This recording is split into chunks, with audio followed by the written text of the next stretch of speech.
Greetings from the apocalypse. So this week in the studio we did tubing part 8, which is using the miter block and a saw to cut a beautiful little section out of the tubing that we've made. They're turning into terminations for Lexus's chain, so here it is. Okay, so the most important thing when you saw is you don't want to saw from the top like this, because this is the top of the block.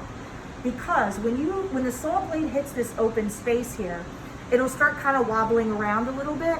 And the whole point of the block is that you can rest your file or your saw blade exactly against it and it'll stay exactly in place. So all you have to do is flip it over to the side like that, and that way the saw blade will be supported all the way down through. I learned that the hard way after doing it from the top a few times, and then you get in the middle and it's all wobbly and then you're very sad. So learn from my bitter mistake. Don't do that. So we'll just start from the top and you rest it absolutely right against the block.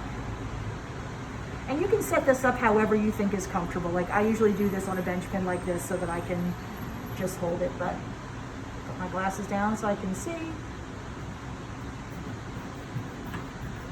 And this is a relatively thin blade because tubing is relatively thin. And be prepared for, okay? And by the way, then you have a perfect flat end on here for whatever else you're about to do. And our tube has perfectly straight ends, which is, I will say, extremely difficult to accomplish any other way. So